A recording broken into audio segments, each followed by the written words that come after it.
Fala, meus filhos, muito bem-vindos aqui a mais um vídeo do canal. Como sempre, hoje eu quero trazer mais um conteúdo para auxiliar na sua carreira e você se tornar um desenvolvedor cada vez mais produtivo e de mais destaque dentro da sua equipe, tá bom? Hoje nós vamos falar sobre as melhores práticas para desenvolver aplicações modernas e escaláveis. Eu vou trazer algumas dicas e fundamentos que vão te ajudar a desenvolver aplicações que sejam mais fáceis de dar manutenção, de conseguir evoluir, de conseguir implementar funcionalidades novas. São coisas que todos nós desenvolvedores deveríamos nos atentar no dia a dia. Às vezes passa despercebido pela correria, ou às vezes você já herda um sistema que tem uma estrutura um pouco diferente da que eu vou te apresentar aqui hoje, mas com as dicas de hoje eu espero que você consiga aplicando as mudanças aos poucos, caso não seja a realidade do seu projeto, para torná-lo cada vez mais fácil de manter e de evoluir, beleza? Então, vamos lá para o vídeo.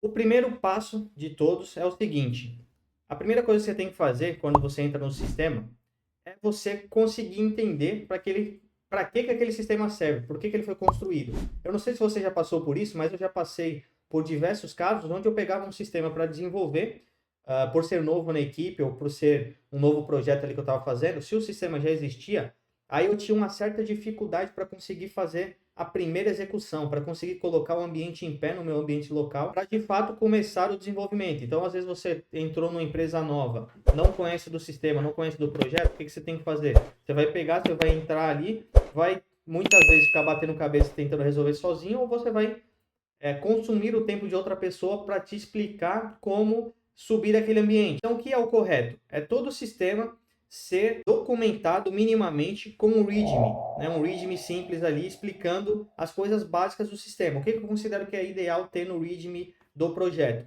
Primeiro, explicar o motivo da existência do projeto, então o nome dele, uma descrição de por que ele foi criado, para que ele serve, como que ele vai ajudar a empresa e tal. Então, isso é bem relevante. O outro ponto é você montar ali um passo a passo, né? Uma listinha de passos, de uma sequência de passos, do que o desenvolvedor precisa fazer para colocar aquele sistema em pé, para colocar ele funcional para começar o desenvolvimento. Quais são as variáveis de ambiente que precisa configurar, quais são os serviços satélites, digamos assim, os serviços que estão em torno ali da aplicação que precisam estar em pé para ela funcionar corretamente também. Toda a sequência ali de instalação de dependências, de pacotes que precisam ser compilados, de configuração, tudo isso deixar no ritmo um passo a passo ali para facilitar a vida dos próximos desenvolvedores e às vezes até a sua vida mesmo. Na hora que for pegar a aplicação, fica um tempo sem desenvolver nela, ou vai precisar fazer o setup em outro computador, é relevante deixar isso bem documentado, tá bom? Além disso, o que deveria conter mais nesse README? A estrutura de pastas. A estrutura de pastas como isso está organizado. Então, vamos lá. Cada projeto vai estar organizado de alguma maneira. Alguns por módulo, outros usando serviços, repositórios, outros usando algum padrão MVC. Então, cada projeto vai ter a sua estrutura de pasta. O que é bacana? Você colocar ali no README também uma explicação do que a pessoa deve esperar, o que ela deve encontrar, onde que ela deve colocar os arquivos ali, para que serve cada pasta, tá bom? Então é interessante, pelo menos a nível maior, assim, mais global, onde que ele encontra cada uma das principais coisas ali que precisam fazer no sistema durante o desenvolvimento. Outra coisa interessante é você colocar os brands principais. Se você está utilizando aí algum processo de Git Flow, ou você tem algum modelo de como a sua equipe se organiza, é legal você colocar ali dentro do README quais são os brands principais que são usados, ou se aquele brand corresponde a algum ambiente também, né? Então é bacana você fazer isso no seu README. E para ele ficar bem completo, o que é interessante? Você colocar um desenho de arquitetura caso exista. Então vamos supor que você vai mexer em simplesmente uma pecinha ali, um componente só da aplicação como um todo. As pessoas precisam entender como aquela pecinha impacta no projeto como um todo, em toda a arquitetura, em todo o ecossistema. Então, se você tiver um desenho da arquitetura, de como esses componentes são conectados, de como funciona aquela aplicação, é interessante você já deixar no README também, ou uma referência online para o teu desenho de arquitetura, caso você mantenha ele atualizado. Então, isso é interessante para novos desenvolvedores fazerem o setup do ambiente de desenvolvimento e entenderem onde que eles vão mexer, o que que eles vão fazer ali dentro daquele sistema, beleza?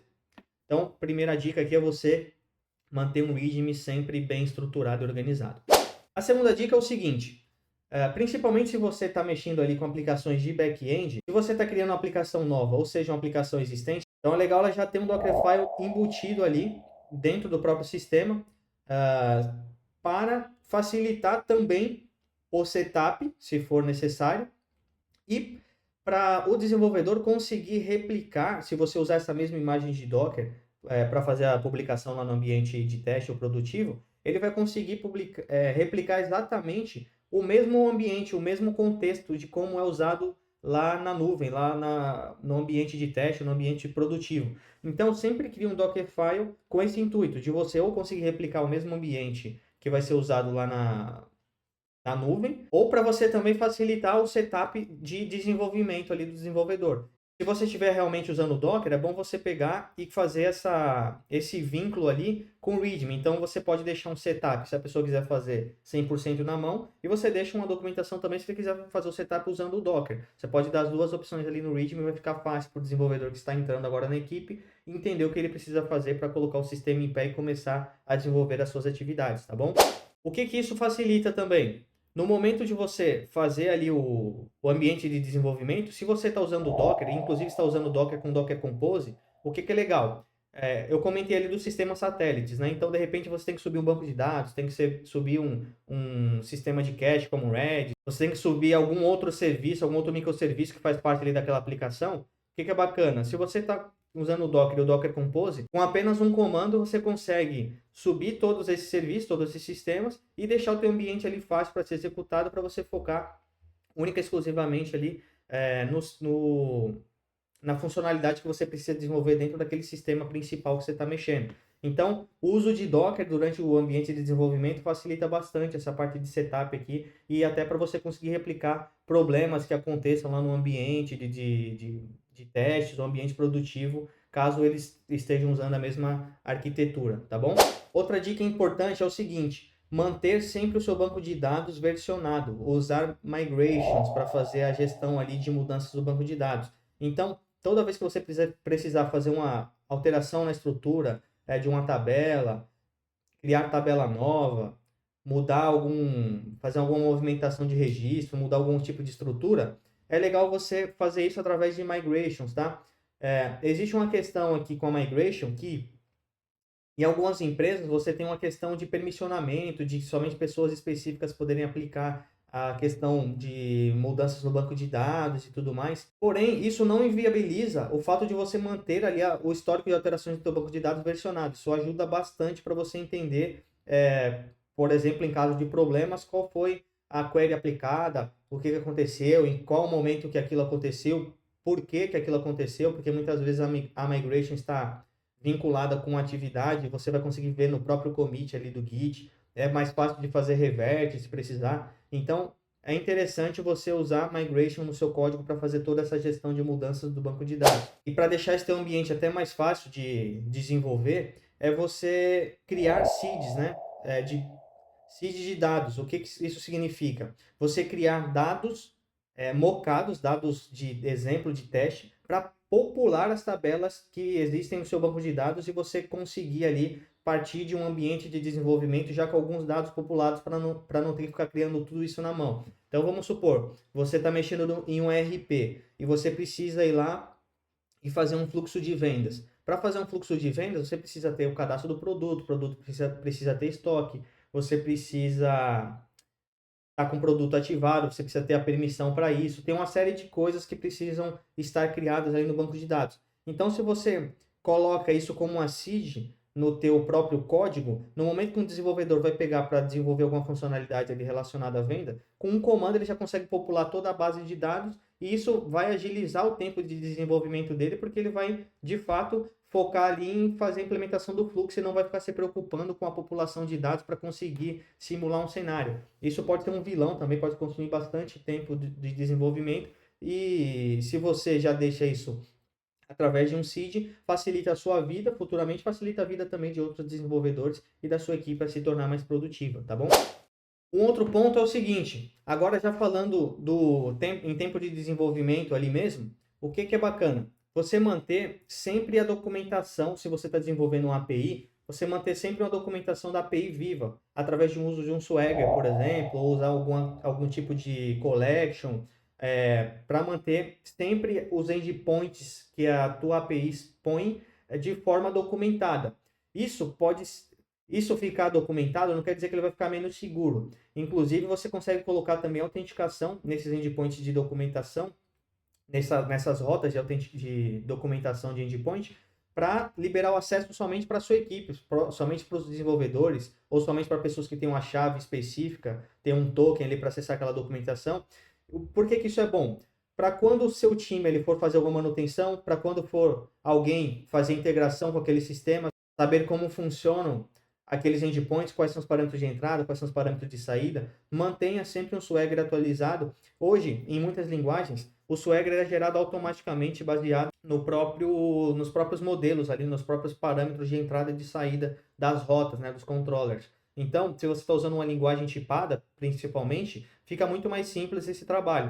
E não é nada que tem um esforço grande para a gente conseguir aplicar. Mesmo que tenha que fazer a documentação ali manualmente, não é nada de outro mundo. Então, é sempre interessante você manter a documentação dos endpoints atualizadas e documentadas através de um Swagger, por exemplo, para facilitar integrações, para você conseguir passar para outras pessoas que vão utilizar o teu sistema com mais facilidade, para eles entenderem quais são as entradas e saídas. E tudo relacionado a essa parte de entrada e saída de dados, tá? Durante o tempo de desenvolvimento, é interessante você manter também uma documentação ali das variáveis de ambiente. Então, você manter ali um arquivo de exemplo das variáveis de ambiente, ou manter algum tipo de documentação no próprio README, explicar ali para que serve cada uma das variáveis de ambiente. Na hora que você for fazer a integração com sistemas externos, sempre colocar os parâmetros de comunicação com esses sistemas externos em variáveis de ambiente. Então, vamos supor que você está integrando com um serviço de pagamento. Coloca lá o DNS, ali, a rota do gateway na variável de ambiente. Vai fazer conexão com o banco, coloca a conexão com o banco em variável de ambiente. Coloca todas essas coisas que envolvem sistemas externos em variáveis de ambiente, porque isso facilita no momento de você fazer deploy para o sistema em outros lugares, e até também por uma questão de segurança, tá? Então é interessante você manter isso sempre separado do teu código. Nunca deixe essas coisas hard-coded ali no código que você produziu, tá bom? Aí você pode ter casos também, durante o tempo de desenvolvimento, que você está fazendo a integração com um sistema que não tem um ambiente de teste. Você está integrando com algum sistema ali, com algum produto que só tem ambiente produtivo. O que é interessante nesse caso? Durante o desenvolvimento, para você não ficar batendo direto lá nesse sistema produtivo, é legal você fazer mock das respostas que esse sistema daria para você conseguir desenvolver sem envolver nenhum risco de custo financeiro ou de imagem para o seu cliente. Então, muitas vezes, se você está desenvolvendo alguma coisa que envolve um serviço real, e principalmente se ele já estiver em uso produtivo pelo cliente, é muito importante você isolar esse desenvolvimento e não usar de fato o sistema final ali, o produto final de produção, né? É importante você separar isso. Você pode fazer isso através de mocks, ou você pode pedir para o cliente criar uma conta nova naquele serviço para ser usado como um ambiente de teste. Em alguns casos isso fica inviável por questões de custo e etc. Então por isso que é interessante você criar algum tipo de mock para fazer essas comunicações, essa interface de integração aí com esses sistemas que não tem um ambiente de teste, tá bom? Além disso, o que eu vejo muito? Principalmente com aplicações legadas, existem muitas aplicações que devolvem o status code da resposta errado. Então, isso atrapalha também para quem está desenvolvendo o front-end. Então, é bacana você deixar sempre o status code que você está devolvendo no teu endpoint lá no back-end de acordo com a especificação lá do próprio HTTP, tá? Então, dá uma olhada lá, pô, status code 201 para quando for criar algum objeto. Coloca lá um status code 400, alguma coisa para quando for algo relacionado ao cliente, quando for algo relacionado à chamada do teu cliente ali, né? Coloca status code acima de 500 para quando for erro no servidor. Porque o que acontece muitas vezes? Eu já peguei implementações de sistemas que eu fazia chamada para a API, aí a API ficava me devolvendo um status 500 lá de erro, e no final das contas o erro estava no payload que eu estava mandando. E aí eu achando que era erro no servidor, perdia tempo aqui, mandando mensagem lá para o pessoal que desenvolveu a API, tentando a comunicação com eles, para eles avaliarem o problema do lado deles, até descobrir que, na verdade, o erro estava do meu lado. E se o status code estivesse devolvendo corretamente, a investigação teria sido muito mais rápida, porque aí o desenvolvedor que está fazendo essa interface aqui, ele vai olhar se realmente não tem um problema do lado dele. Então é interessante você, quando você está desenvolvendo a API, facilitar também a vida de quem vai consumir aquela API devolvendo o status code correto. Aí já pegando esse mesmo gancho, o que às vezes eu via, o que eu já vi muitas vezes, o desenvolvedor devolvia o status code da resposta no body da requisição de um jeito e o status code da chamada HTTP estava devolvendo outro código diferente. Então, isso gera uma confusão também durante o desenvolvimento. Para a gente manter uma interface robusta, é importante você manter o status code HTTP correto e não existir esse status code aqui no body da tua resposta, tá? Então, a tua aplicação fica mais autoexplicativa para retornar o status correto ali durante a implementação, beleza? Outro erro comum que eu vejo é o seguinte, a galera pega desenvolvimento de back-end ainda, continuando nessa mesma linha, e devolve, vamos supor que deu um erro lá no back-end, deu um erro lá em algum processamento. A pessoa pega e devolve a stack trace do erro para o front-end, para quem chamou a API. Isso daqui é um erro grave, não pode ficar devolvendo a stack trace, né? Isso pode expor coisa do teu sistema e isso também é feio para o cliente que está chamando. Então, o que é interessante? Você sempre fazer a tratativa de exceptions para devolver sempre uma mensagem mais polida ali para o teu cliente, né? Para quem está chamando a tua API. E isso até fica mais interessante de mostrar na tela, fica mais fácil de você eventualmente fazer tradução daquela mensagem e não simplesmente devolvendo a stack trace do erro. Isso daqui é um erro comum que a gente precisa evitar para construir sistemas melhores, beleza? E para você conseguir depurar com maior facilidade, conseguir também entender melhor esse fluxo de desenvolvimento do back-end, eu recomendo sempre você colocar logs durante o desenvolvimento. Então, não é para sair colocando log de coisas aleatórias que não fazem sentido. Simplesmente colocar log, por exemplo, aqui, colocar log escrito ali, colocar log escrito método tal, colocar log escrito chegou aqui. Esse tipo de log não é útil. O que é útil? Você colocar durante as chamadas ali de todas as classes e serviços do teu sistema, logs informativos para dizer onde que ele está entrando, qual tipo de chamada que ele fez, em qual método que ele entrou, quais foram os parâmetros de entrada. Esse tipo de log ele é útil principalmente para quando você está com o sistema em ambiente produtivo. Eventualmente dá erro em ambiente produtivo, aí a gente precisa seguir ali todo o caminho do erro até conseguir entender de fato qual que é o ponto exato que está dando problema. Se você tem log na aplicação, esse trabalho fica muito, muito, muito mais simples. Então, coloca sempre log no teu desenvolvimento back-end. Tu não vai deixar, né, o teu código ali sujo, poluído. Você tem que colocar de uma forma sintetizada ali, não ficar colocando log inútil e simplesmente colocar log realmente que vai fazer sentido. Por exemplo, em entradas de método, em entradas de condicionais, né, de ifs e etc. Isso é importante para você conseguir ali depois investigar problemas e entender o fluxo da tua aplicação. Inclusive, durante o tempo de desenvolvimento também, se você vai colocando log, fica mais fácil de você entender qual caminho o teu sistema está fazendo e você consegue desenvolver de uma forma mais rápida. Outras boas práticas que você pode usar também durante o desenvolvimento, isso daqui serve para qualquer camada, back, front, aplicativo e tudo mais, é você sempre usar nomenclaturas padronizadas. Ou seja, usar nome de classe sempre na mesma língua, nome de pastas, nome de variáveis. Então, por exemplo, não adianta você criar uma pasta com nome em português, uma classe em inglês, aí coloca uma variável com underscore, coloca outra variável com camel case. Isso deixa uma confusão danada ali durante o desenvolvimento, fica sem padrão. Então, o que é interessante para você manter um código polido e mais fácil de manutenção? Segue a mesma linha de raciocínio sempre, segue sempre o mesmo padrão. Nome de pasta, sempre do mesmo jeito, usando a mesma língua. Nome de classe, sempre do mesmo jeito, sempre na mesma estrutura. Nome de variável, a mesma coisa. Define o padrão para a tua equipe. Se você achar interessante, escreve esse padrão no próprio README para deixar até mais explícito ali como tem que ser. E também valida esse tipo de coisa nos teus code reviews. Isso ajuda bastante a manter um sistema organizado e sem um monte de sujeira, sem um monte de padrão e sem um monte de coisa bagunçada que dificulta a manutenção e a evolução dele, tá?